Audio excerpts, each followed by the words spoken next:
नमस्कार दोस्तों, एक बार फिर आप सभी का वेलकम है नेक्स्ट वीडियो में। जैसा कि अभी ये जो हमने सीरीज चालू की है वो एलडीसी स्पेशल इंग्लिश के वीडियोस प्रैक्टिस सेट के माध्यम से हम लोग आपको प्रोवाइड करवा रहे हैं कि किस तरह के क्वेश्चंस एग्जाम में अक्सर पूछे जाते हैं और कैसे हम लोग उसको सोल्व कर सकते हैं।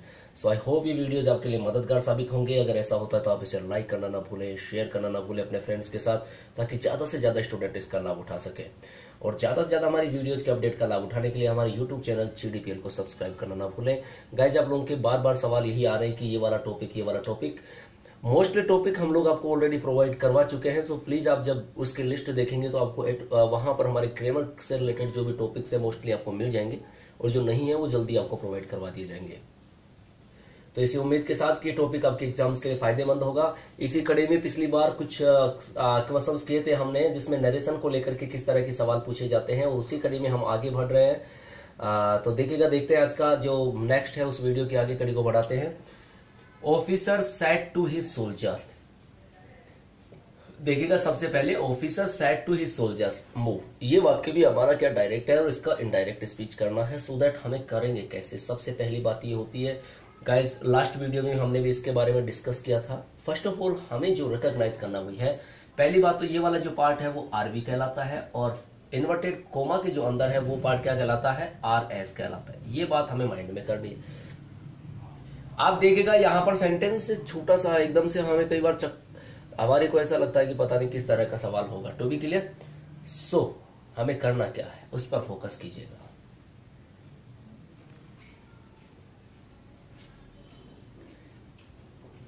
देखिएगा, अगर यहां पे हम लोग बात करें तो ये जो सेंटेंस है वो कौन सा है, इंपेरेटिव सेंटेंस है। कौन सा है, इंपेरेटिव। लास्ट वीडियो में हमने देखा था कि किस तरीके से WH टाइप सेंटेंस होगा, किस तरीके से यस या नो टाइप सेंटेंस होगा, या किस तरीके से हमारा एडजेक्टिव टाइप सेंटेंस होगा। सो दैट हम लोग किस किस तरीके से यूज करेंगे। तो ये बातें तो हमें माइंड में सेट रखनी है, क्योंकि उसी के अकॉर्डिंग हम लोग कनेक्टिव यूज करेंगे, और जैसा हमारा वाक्य होगा RS उसी के भाव के अकॉर्डिंग हम लोग सेट टू को चेंज करेंगे।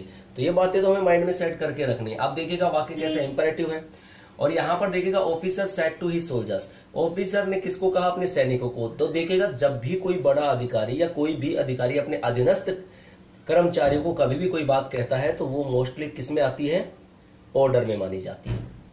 तो ये बात क्लियर हो गई आपके माइंड में। ये बात अगर आपको समझ में आ गई तो अब आपके लिए बाकी का काम आसान हो गया। सबसे पहले देखिएगा, ऑफिसर का ऑफिसर रह जाएगा यहां पे, ठीक है गाइस। सेड टू जो है, मैंने कहा कि ऑर्डर है तो क्या हो जाएगा, ऑर्डर्ड। सेड टू को चेंज किस में कर दिया, ऑर्डर्ड में कर दिया। अब इस सोल्जर्स ऐसा कैसा रह जाएगा, ठीक है। अब करना क्या है, देखिएगा इंपेरेटिव सेंटेंस का जो कनेक्टिव होता है वो कौन सा होता है, टू होता है। तो यहां पर क्या हो जाएगा, ऑफिसर ऑर्डर्ड हिज सोल्जर, और कनेक्टिव क्या ले लिया, टू, और आगे हम ऐसा कैसा मूव लिख देंगे, क्योंकि हमारे पास बस सिर्फ मूव के अलावा कुछ है नहीं। और हमेशा ध्यान रखना, टू के बाद वर्ब की फर्स्ट फॉर्म का प्रयोग किया जाता है। सो दैट टू मूव हमारा एक वाक्य कंप्लीट हो गया, क्योंकि ये इंपेरेटिव सेंटेंस था तो कनेक्टिव हमने टू ले लिया। अगर यही वाक्य कैसा होता है, यस या नो टाइप सेंटेंस होता तो हम लोग इफ और वेदर लेते। अगर यही वाक्य WH टाइप सेंटेंस होता तो हमें कोई कनेक्टिव लेने की रिक्वायर्ड नहीं थी, क्योंकि WH वर्ड खुद कनेक्टिव्स होते हैं। और अगर एडजेक्टिव सेंटेंस होता तो देन हम लोग दैट का प्रयोग करते। तो गाइस, सिंपल सी समझ में आ गई, officer said to his soldiers move. यहां पर देखिएगा, इस बात का हमें ध्यान रखना है, कोई भी अधिकारी अपने अधीनस्थ कर्मचारियों से अगर कोई बात कहता है तो देन वो ऑर्डर मानी जाती है। So that guys, officer ordered his soldiers, और कनेक्टिव वर्ड हमने यहां पर इन दोनों को यानी कि RV और RS को कनेक्ट करेंगे तो हमने क्या यूज कर लिया, कनेक्टिव वर्ड टू कर लिया, और वहां पर क्या कर दिया, मूव। तो क्या हो जाएगा, officer ordered his soldiers to move. देखिएगा, नेक्स्ट एग्जांपल की बढ़ते हैं। नेक्स्ट एग्जांपल है, an old lady said to me may you live long. देख गाइस, लास्ट एग्जांपल तो देखा था वो इंपेरेटिव सेंटेंस था। इंपेरेटिव में हम लोग सेड टू को जैसे चेंज कर देते हैं, ऑर्डर्ड हुआ, एडवाइज्ड हुआ, ठीक है, रिक्वेस्टेड हुआ, इसमें चेंज कर देते हैं। मगर अब ये थोड़ा सा सेंटेंस अलग आ गया, टू बी क्लियर।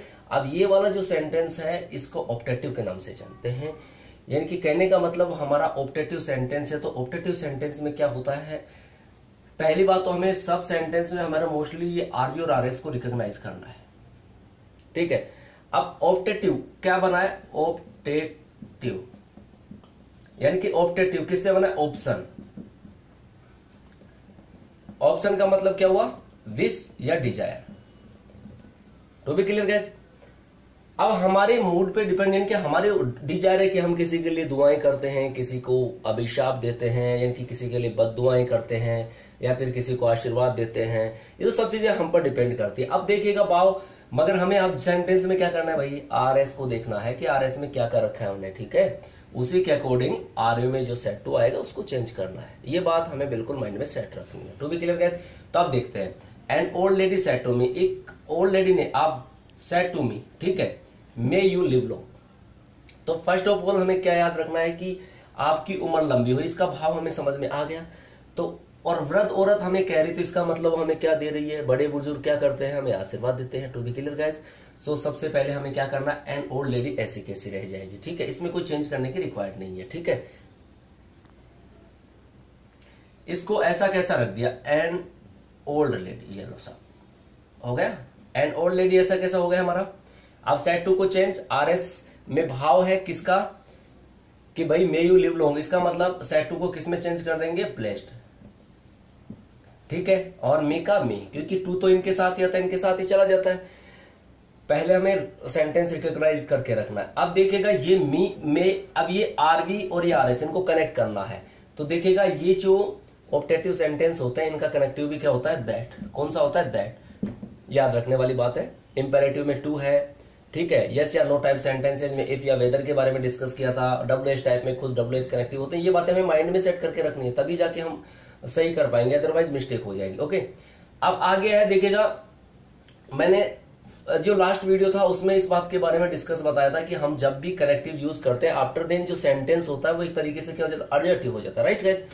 तो अब सबसे पहले हमें चेंज करना है यू को, और हमने यू के लिए क्या है, यू प्रोनाउन है, क्योंकि अब प्रोनाउन का रूल अप्लाई होगा अगर प्रोनाउन आया तो, क्योंकि रूल कहता है इस चीज का कि जब भी हम लोग डायरेक्ट से इनडायरेक्ट बनाते हैं तो रूल्स तो अप्लाई करना पड़ेगा। तो यू है, यू कौन सा पर्सन है, सेकंड पर्सन, तो SON/1 2 3, अर्थात आरवी में अगर फर्स्ट पर्सन आएगा, ये आरवी जो आरएस बना हुआ है, आरएस में अगर फर्स्ट पर्सन आएगा तो आरवी जो है इसके सब्जेक्ट के अनुसार, अगर आरएस में सेकंड पर्सन आएगा तो ऑब्जेक्ट के अनुसार, और थर्ड पर्सन नो चेंज। तो ये आरएस है, ये आरवी। तो आरएस में हमारा कौन सा पर्सन है, you, second person change according RV object. तो ऑब्जेक्ट क्या है, मी। तो देखिएगा गाइज, यहां पर यू जो है ये सब्जेक्ट के रूप में यूज हुआ है, किसके रूप में, सब्जेक्ट में, और ये मी यहां ऑब्जेक्ट के रूप में। तो मी का हमें सब्जेक्ट बनाना पड़ेगा, तो आई, माई, मी, और यू, योवर, यू। तो मैच खा गया हमारा। तो यहां पर इसके आधार पे क्या आ जाएगा, आई। तो इसको हमने चेंज कर दिया किसमें, आई में। फिर सेकंड बात आती है कि मे जो है ये भी अब टेंस चेंजेज वाला रूल यहां अप्लाई होगा गाइस, तो ये भी हमें ध्यान रखना है इस बात का भी। तो मे किस में चेंज हो जाता है, मे हो जाता है माइट में। किस में चेंज हो जाता है, माइट। तो आई माइट और लिव लॉन्ग। ये इन बातों का स्पेशल ध्यान रखना है, कहीं आपको मिस नहीं करना है, कहीं आप लोग जल्दबाजी करें। रूल हर जगह अप्लाई करना है। यहाँ पे सबसे पहले भाव देखा, ये आरएस है, आरएस में ये लिख रखा है मे यू लिव लॉन्ग लिख रखा था, अर्थात हमें इस भाव से पता लग रहा है कि वाक्य कैसा था, ऑब्जेक्टिव है। तो यहाँ पर हमने सेट टू को क्या कर दिया, ये हम लोग इसके भाव के अकॉर्डिंग कर रहे हैं, क्योंकि यहाँ पे एन ओल्ड लेडी लिखा हुआ है इसलिए हमने ब्लेस्ड कर दिया। कई जगह विश्ड हो जाएगा, ठीक है, प्रेड हो जाएगा, कस्ट हो जाएगा, डैम्ड हो जाएगा, वो डिपेंड करेगा हमारे सेंटेंस पे। To be clear, so that यहाँ पर हमने क्या किया, an old lady blessed me. Connective word इनका क्या रहेगा, ऑब्जेक्टिव का दैट हमने यूज किया। यू सेकंड पर्सन, आरएस में सेकंड पर्सन आए तो आरबी के ऑब्जेक्ट के अनुसार चेंज होगा। आरबी में ऑब्जेक्ट हमारा यहाँ मी था, सो दैट हम लोगों ने आई यूज किया। मे जो था टेंस वाला रूल में अप्लाई आ गया एक तरह से, जिस तरह से टेंस अप्लाई करते हैं। तो मे का क्या बन जाता है, माइट बन जाता है, और लिव लॉन्ग का लिव लॉन्ग रह गया। To be clear guys. Next example देखिएगा, doctor said to Mona take milk for your good health. तो देखिएगा गाइस, पहली बात तो ये वाला सेंटेंस इंपेरेटिव सेंटेंस है, ये आरबी हो गया और ये आरएस हो गया। अब ये कई बार आपको कंफ्यूज होता होगा कि यार ये इंपेरेटिव आ गया, ऑपरेटिव कैसे रिकॉग्नाइज करें, बड़ी दिक्कत होती है ना। तो आपको ज्यादा माइंड नहीं लगाना है, समझने का सिंपल सा तरीका है। देखिएगा, यस या नो टाइप में जो होगा हेल्पिंग वर्ब से शुरू होगा। To be clear guys. फिर हम लोग बात करते हैं डब्ल्यू टाइप में, डब्ल्यू से शुरू होगा, तो आपको इजी वे से समझ में आ जाएगा।